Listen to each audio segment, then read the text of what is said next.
এখানে শুরু থেকেই ছিলাম 4:45-এর দিকে আর কি দোতলায় আগুন লাগছে, যে ঝুড়ের কারখানা ওই জায়গা থেকে আগুন লাগার পরে নিচেও কারখানা আছে, নিচেও চলে গেছে। তারপর আস্তে আস্তে উপরে যে গরম হয়ে সিলিন্ডার বাস্ট হয়েছে, তারপরে সেই যে ফায়ার সার্ভিসের 12টা ইউনিট কাজ করতেছে, ওই যে গ্রিল কাইটা তারপরে কিছু লোক আর কি বের করছে। দোতলায় লাগছে, মেইন দোতলায় লাগছে আগুন। দোতলায় কোনো লোকজন ছিল না, ওখানে শুধু ঝুট। জি জি, উপরে উপরে পুরোটা লোক ছিল। ফায়ার সার্ভিস আইসা আর কি লোক বের করছে। ভয় তো বাবা ভাবছি ওই ফাইলে আর কি করবো, তো পানির ড্রাম ভরিয়া ওইখানে এই দরজা মরজা নিবে টিবাইয়া পানি দিয়া এরপরে এই যে ছেলেরে লইয়া টিয়া, তো এরপরে এই যে এতক্ষণে রয়েছি এনে জ্বালানা ছুটাইয়া এরপরে ওই যে বইয়া আসছিলাম জ্বালানার ধারে আসছিলাম, মানে সেফটি ভাবে আসছিলাম। তো আবার উনি মনে করেন যে আমি যে নাম, মানে আমার আরো লোক ছিল ওদেরকে নামাইছে। আমার আম্মু ওই ভারী মানুষ দেখার নামে নাই, এর জন্য ওনার ওখানে বসে আসছিলাম যে দেখি কতক্ষণ থাকা যায়। এখন দিয়ে ধুমায় টিকা পাতলি না, পরে ফায়ার সার্ভিস লোকেরা যায় আমাদের উদ্ধার করে নিয়ে আসে।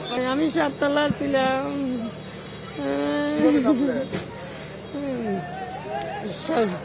4টা বাজে আগুন লাগছে, আমরা করতে পারবো না। আমরা যেমন নামাজ পড়তে উঠবো সবাই, এমন তারপরে শুনি কি আগুন লাগছে কয় ঘুমের উঠটা নিচে নামতে লইছি। আর 8তলা তো আগুনের ফুলকা গায়ে হটতে আছে, ওই আগুনের ফুলকা তো আমরা ওই সিঁড়ি দিন নামি না, যে সিঁড়ি লাগছে আর সিঁড়ি দিন নামা ওটা নিজের জীবন বাঁচাই চলে আইছি। আর কিছুর দিকে চাই না, রুম বাসায় সব কিছু আছে, দোকানও মালমাত্রা আছে, অন্য দোকানের ডিও বার করতে পারি না, বাসার ডিও বার করতে পারি না, সব কিছু শেষ হয়ে যাইতে আছে। আমরা মানে পরিবারে যা আছি শুধু জীবনটা লই বাঁচিয়েছি, আর কিছু বার করতে পারি না। এই বিল্ডিং এর 4তলার ভিতরে থাকি, ফজর নামাজ পড়তে বিলে আমি উঠছি, ওঠার টাইমে এই ধোয়া বাড়িয়ে যাচ্ছে। পরে এক একটা সিঁড়ি এক ভাগ করে না, কিন্তু বিল্ডিং ওই বিল্ডিং এ লাগছে। জুট আছে না, যত কালীগঞ্জের জুট, এটার নিচে আন্ডারগ্রাউন্ড করে, সারা রাত খালি লোড দেয়। কোনো কারেন্টের তারের ভিতরে লাগছে, লাগে আগুনটা লাগছে। লাগার বাদে এই আগুন ছড়াই গেছে বাদে আমরা কিছু লিয়ে কেউ বাইরে দিতে পারি না এই বিল্ডিং থেকে, সবাই খালি বাইরে গেছি। এরকম অন্ধকার, ধোয়া, চোখ দিয়া খালি কোনো কিছু বাইরে কিছু দেখতে পারি না আমরা, এরকম অন্ধকার বলার বাইরে। খালি জানটা লইয়া বাচ্চা আইছি ভিতর থেকে, আর সবার ঘরের ভিতরে গ্যাস সিলিন্ডার বোতল আছে। এই যে আন্ডারগ্রাউন্ড থেকে শুরু হয়েছে আগুনটা, আন্ডারগ্রাউন্ডে নতুন একটা লিফট বানাইতেছে, লিফটের জায়গা থেকে শুরু হয়েছে আগুনটা। সেইখান 5:30 বাজার আগুন শুরু হয়েছে 4টা থেকে খালি জায়গা থেকে, মানে বাহিরে প্রচন্ড মাল। এই মালের কারণে এই অবস্থাটা, যদি সবাই মালগুলা ভিতরে থাকতো এতগুলো আগুন লাগতো না। এই যে মানুষগুলা গোডাউনগুলা বাড়ানো হয়েছে, খুব কেয়ারফুল থাকেন। এই যে দেখেন গল্লির ভিতরে কি অবস্থা, এই যে বিল্ডিং এর দিকে তাকালে দেখতে পারবেন ভিতরে একটা মালও নাই, সব মাল বাইরে রাখেন। এই বাইরের জন্যই আগুনগুলো আজকে আমাদের ফ্ল্যাট, আমাদের কেনা এইখানে ফ্ল্যাট গুলা থেকে আমরা সবাই বাইরে গেছি, কেউ কিছু নিতে পারিনি। আমাদের পোলাবেন বাচ্চা নিয়ে শুধু আমরা নেমে গেছি।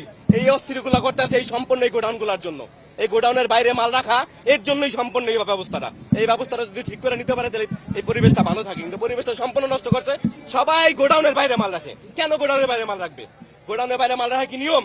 এই নিয়মের জন্য মনে করেন এই অবস্থাটা হয়েছে, না হলে এখন আগুন লাগতো না।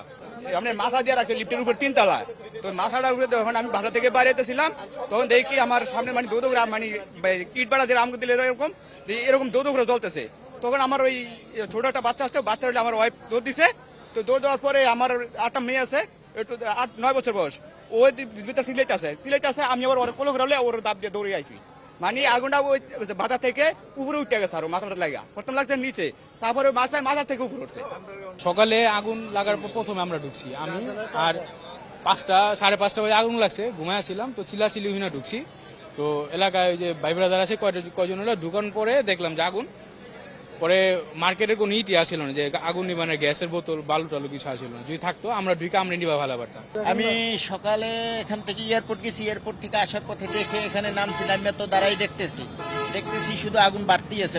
আর যে লোকজন ছিল ওই দিয়া নামাইছে আর কি, এই যে শুধু বাড়তেছে, কমার কোনো দেখি না। উপর হলো ফ্যামিলি থাকে, তো আর নিচে হলো দোতলা পর্যন্ত হলো মার্কেট। আন্ডারগ্রাউন্ড থেকে আগুনটা মূলত লাগছিল, আন্ডারগ্রাউন্ড থেকে লাগছে, আন্ডারগ্রাউন্ড থেকে। হ্যাঁ, তা আন্ডারগ্রাউন্ড থেকে লাগছে, আন্ডারগ্রাউন্ড থেকে এখন দোতলায় কিছুটা সরাইছে। না শর্ট সার্কিট না হতে পারে, এরকম কিছু হইতে পারে, এছাড়া আপনার হইতে পারে হয়তো কেউ ধূমপান করলে এই জাতীয় কিছু হইতে পারে আর কি। আমার মালামাল কিছু বাইর করছি, আর কিছু ভিতরে রয়েছে আর কি, বাইর করতে পারি না, ওটা আগুনের তাপের জন্য বাইর করতে পারি। এক সাইডে যেটা ছিল ওটা বাইর করে নিয়ে আসছে আর কি। 7টার পরে আসছে, আমরা শুনছি প্রথমে ওই কর্নারের সিঁড়ির পাশে লাগছে, তা আমরা তো এত খেয়াল করি না, ভাবছি এই পর্যন্ত আসবে না, যেহেতু ফায়ার ব্রিগেড সবাই চলে আসছে। তো আস্তে আস্তে আগুন প্রচুর পরিমাণে বাড়ছে। আমাদের যে মালগুলো ছিল অনেকটা দূরে ছিল, যেখানে আগুন লাগছে ওইখান থেকে অনেকটা দূরে ছিল, তাতেই অবস্থা হয়েছে। তো এখন অর্ধেক মাল বের করার অবস্থায় আর কি আর যাওয়া যাচ্ছে না, এই জন্য আমরা নিজেরা বের হয়ে গেছি। আমাদের 2-3টা গোডাউন, একটা থেকে সরাইছি, কেউই মাল বের করতে পারে না মোটামুটি আর কি। সবাই ভাবছে যে এই পর্যন্ত আসবে না, কিন্তু আয়সা পড়ছে।